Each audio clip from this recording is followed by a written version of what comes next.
Oi, pessoal, tudo bom? Estou eu aqui de novo fazendo mais uma aula para vocês. Hoje nós vamos ainda, né, continuando com o nosso incrível reino animal.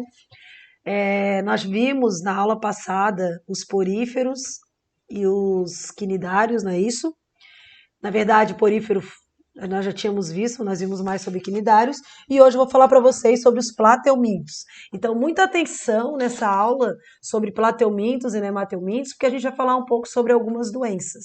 E aí é bem importante estudar e saber aí as características dessas doenças. Cada vez mais, não que eu concorde, mas cada vez mais a gente tem que saber a característica dos seres vivos para tentar entender como é que ele atua no organismo e parasita para poder ter aí uma medida de profilaxia, né, uma medida preventiva para que as pessoas não tenham tantos problemas. Então, mesmo que biologia estude um corpo saudável, eu tenho que saber como é que o parasita age, porque ele é um ser vivo e para ele é saudável. Não é saudável para nós, mas para ele é a função dele.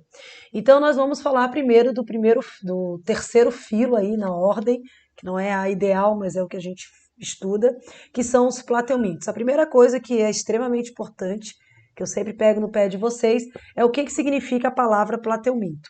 Então, plat quer dizer achatado, euminto quer dizer verme. É um verme de corpo achatado. Então, é um corpo mole e fino, eles não têm nenhuma estrutura rígida de proteção do corpo, eles não têm eles não têm esqueleto é ausente, e a simetria deles é bilateral. Mas nós temos agora um ser vivo de corpo alongado, que é o que nós não víamos, e livre, né? Que é o que nós não víamos em poríferos nem em quinidários. Então, essas características diferentes são extremamente importantes.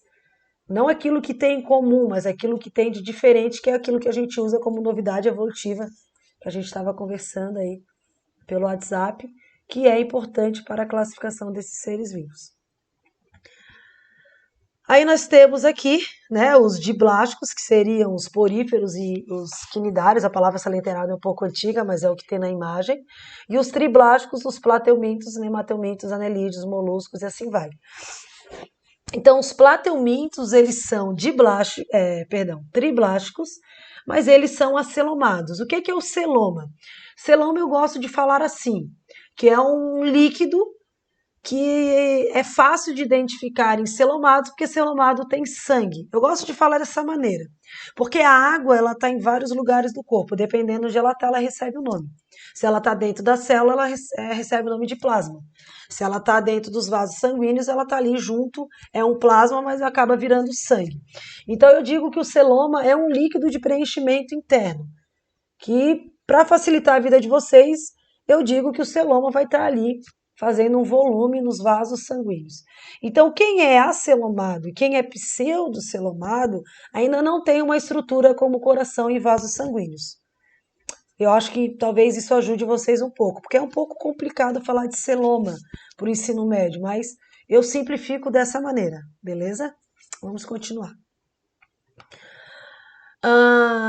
Os plateumintos, né? Ali tem uma imagem de uma planária, essa daqui é a planária. A planária, ela tem vida livre, né? Não é todo plateuminto que é parasita. Então, parasita ele tem que estar ligado a um hospedeiro, então ele não tem vida livre, porque ele precisa estar necessariamente num hospedeiro. E os seres de vida livre são aqueles que não causam doenças a nenhum outro ser vivo, não só o humano. Então, a planária, que é o que está ali, ela é de água doce e salgada também, locais úmidos na terra. Então, às vezes, você tem ali uma boca de lobo, você tem um solo, como é que a gente vai dizer? Um banhado, é bem comum achar planária. Só que às vezes a planária ela se camufla tão bem que a pessoa não consegue achar. Tem planárias bem grandes e também tem planárias bem pequenas. A planária é bem bonitinha, né? Olha aqui, já vou mostrar para vocês. Ela tem esses olhinhos, é olhinho, parece um olhinho. A gente chama isso de ocelo. Depois eu vou falar um pouco sobre isso. Tá? São olhos sim, porque os olhos eles têm uma função que eu já falei para vocês, que é captar a luminosidade. Não estou dizendo que a planária vai enxergar e vai. É porque ela não tem nem cérebro. Se ela não tem cérebro, ela não tem como enxergar. Mas ela consegue sim perceber se é de dia, se é de noite, e se tem uma sombra aí que é um predador que está se aproximando dela. E aí os parasitas, nós temos os ectoparasitas, são parasitas externos, e os endoparasitas aí no grupo dos plateumintos. Os plateumintos já mostram uma característica um pouco mais requintada, que são centros nervosos, né, ganglionares, diferente dos quinidários, que tem sistema nervoso difuso, e tem algumas estruturas sensitivas, sim. E aí nós temos a presença da mesoderme, porque é triblástico, mas eles não têm aí um sistema muscular aparente tão definido e complexo como é dos anelídeos, que está mais adiante, tá?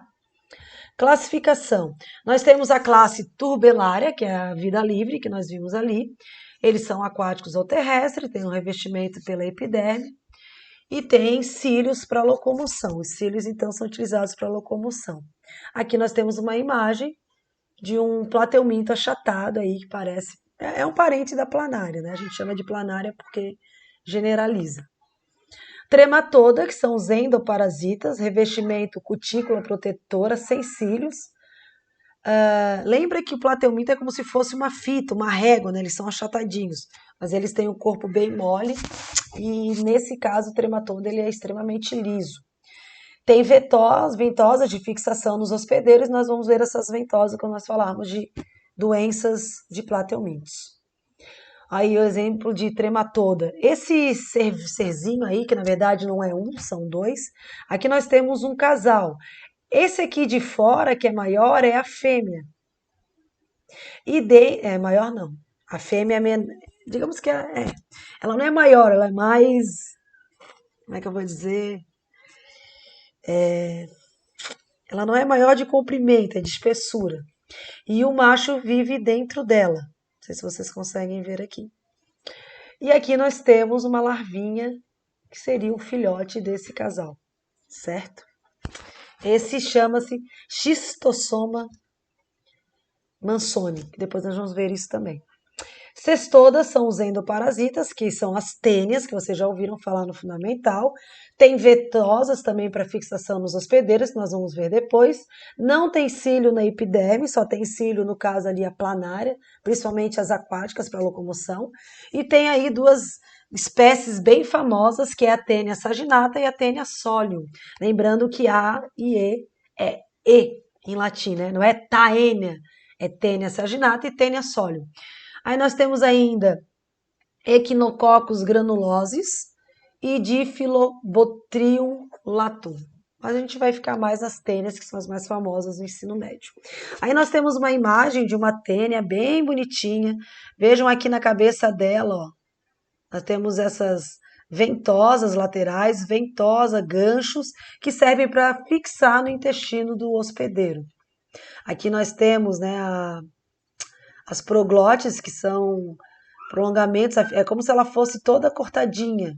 E aí você encontra esses trechinhos aqui, é o que você encontra nas fezes, ou humanas, ou muito comum de gato. Quem tem gato em casa, se observar as fezes do gato, é possível encontrar aí uma fitinha aí de uma coloração bege, claro, que é um plateuminto. Se achar, ainda eu digo mais, coloca no álcool e traz para mim que eu boto no laboratório da escola.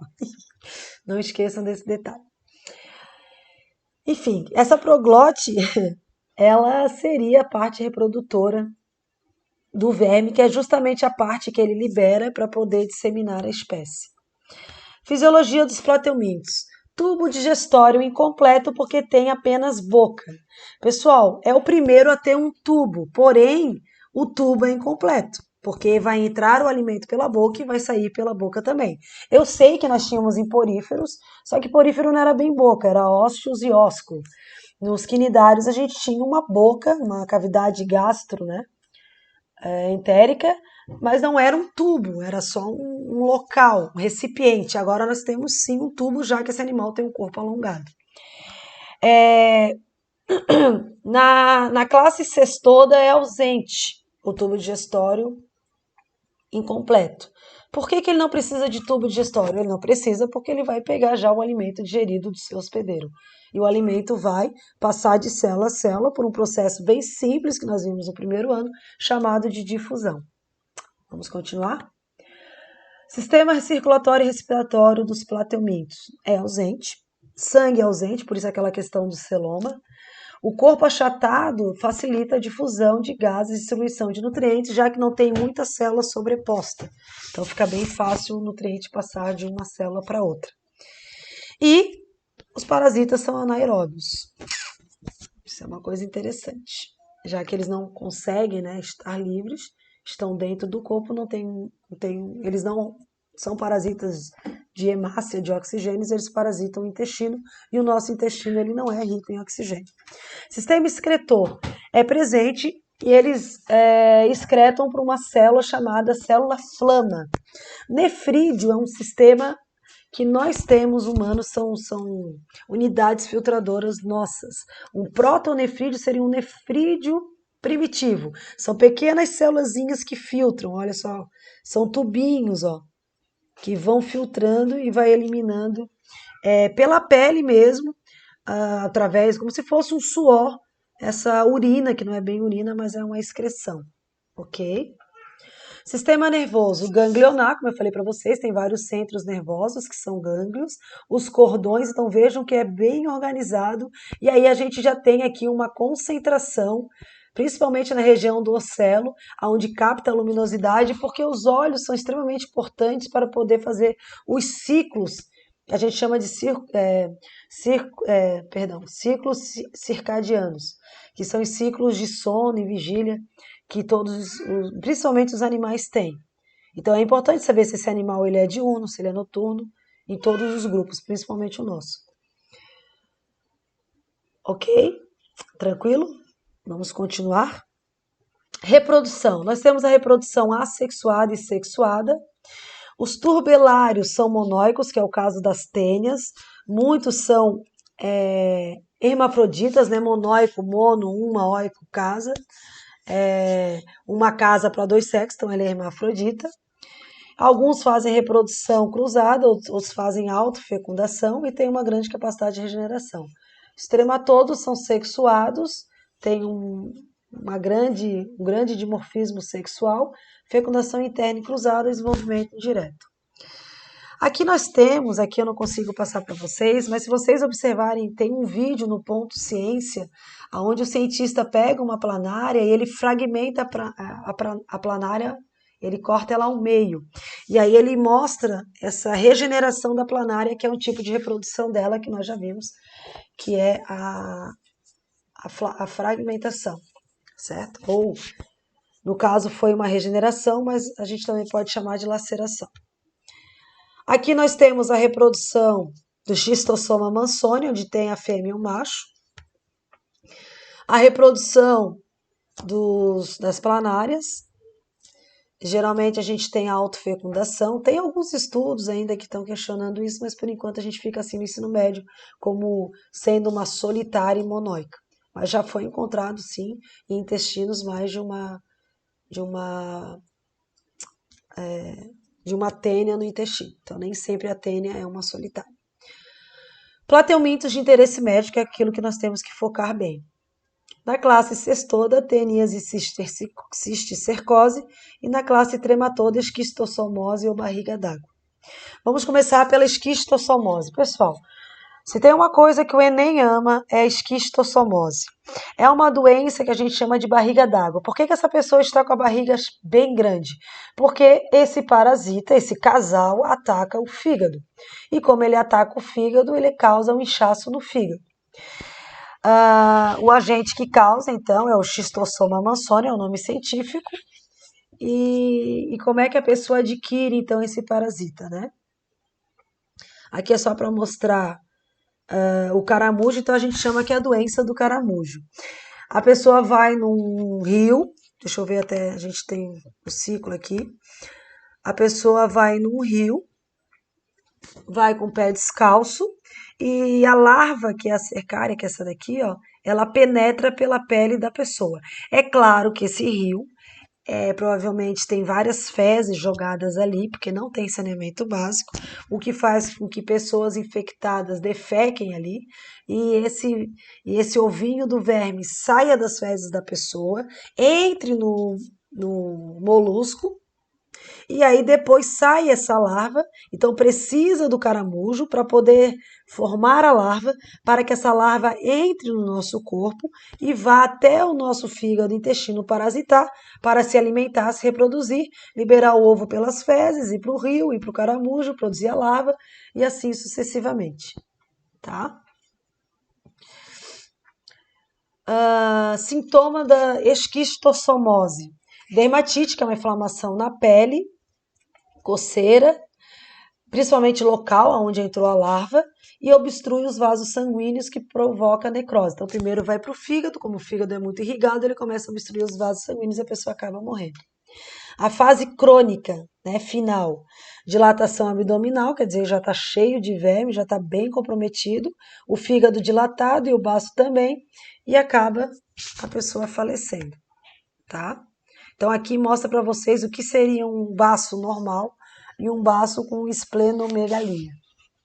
Claro que um baço não tem problema, a pessoa tiraria. O problema é o fígado, que acaba sendo letal, tá? Ou faz um transplante, ou enfim. Então, é extremamente importante já diagnosticar no início para a pessoa poder tomar todas as medidas para que não ocorra o óbito. Medidas profiláticas, né? Seria o quê, pessoal? Saneamento básico, higiene pessoal, educação sanitária, combate ao caramujo. Então, assim, o caramujo é o que eu digo, o humano ele está invadindo o território que não era antes habitado por ele e nós acabamos entrando em ciclos que nós não entrávamos antes. Então, à medida que a população ela aumenta, começa a ter mais territórios explorados, mais desmatamento, mais territórios ocupados, e aí nós entramos em ciclos que não entrávamos antes. E quem é que vai sobreviver? Aqueles que forem aptos, que não morrerem com essas doenças. Então isso é extremamente normal, é uma seleção natural. Então isso, vejam, se tivesse saneamento básico, as pessoas entendessem muito bem de higiene, não precisava ter várias medidas, como não precisava estar trancado dentro de casa. Porque as pessoas não entendem, né? Tudo bem, tem um índice de mortalidade tal, X, é doença tal, é doença B, mas é porque a população efetivamente não trabalha com o conhecimento, trabalha sempre com a ignorância e o desespero. Então, né, não tem senso. Então, aqui a gente tem, né, um exemplo de um saneamento. Então, tem algumas casas que o poço fica do lado da água. Então, você faz 2 buracos, um para a fossa e o outro do poço de água. E aí a fossa acaba contaminando esse poço de água, ou a fossa contaminar um rio e assim vai. Mas enfim, as pessoas sabem disso. A outra doença mais comum, e tem bastante aqui na região de Tubarão, que seria a teníase. A teníase é conhecida como solitária. Os agentes são a Taenia solium e a Taenia saginata, tem de 3 a 8 metros, e já foi encontrado aí tênias bem maiores do que isso, certo? Então o intestino humano ele tem aí em média 9 metros de um adulto, mas já foi encontrada a tênia de 12 metros. E é formado o corpo por proglotes, que são aqueles risquinhos ali que eu mostrei para vocês, parece uma fitinha métrica. O hospedeiro definitivo é o humano e o intermediário é o porco ou boi, que não morre por causa desse hospedeiro. Quem morre se dá mal somos nós. Os adultos acabam ficando no intestino delgado, que é o que nós pegamos, e a larva, dependendo do caso, o tipo pode parar no tecido cerebral e nervoso dos bois, porcos e também no nosso. Então aqui a gente tem a Taenia solium, ó, que tem essa ventosa aqui, e a Taenia saginata, ok? Então, pela cabeça, eu vou dizer assim, delas, nós conseguimos identificar se é uma Taenia solium ou se é uma Taenia saginata. Então, nós temos ali tanto a Taenia solium quanto a saginata, geralmente elas são adquiridas através de alimentação de carne bovina e carne suína mal passada, certo?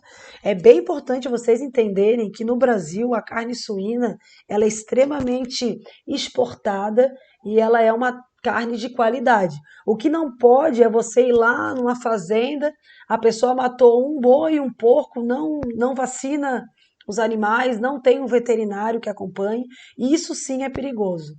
Ah, mas eu não fiz isso. Eu não fiz isso, mas eu moro lá, eu tenho um sítio, e acima do meu sítio, o meu vizinho matou um porco e lavou e jogou o sangue e as tripas no rio. Se eu beber esse rio, essa água desse rio, dessa cachoeira, né, que não vai ser rio lá em cima, eu vou adquirir também o verme. Isso também é importante saber. Senão as pessoas acham que é só comendo a carne mal passada. Não, se eu consumir uma água contaminada, eu também adquiro o verme, que é o que estava acontecendo ali na região de Tubarão, que já deve ter diminuído um pouco. Falta de saneamento básico. Então você ingere os ovos vão instalar-se no intestino e é lá que eles vão ficar. Então a pessoa, por que diz que a pessoa tem verme quando ela come e não engorda? Porque quando você tem verme, você tem fome o tempo todo. Por quê? Porque os vermes pegam o alimento que você come e usa para eles. Acaba não entrando nutrientes para o teu corpo e você tem fome o tempo inteiro. E você acaba perdendo peso e você vai ter muita dor na barriga e pode chegar, dependendo do caso, também a óbito. Tem umas coisas bem engraçadas da tênia, para tirar a tênia, algumas histórias aí de leite, de coco, mas enfim.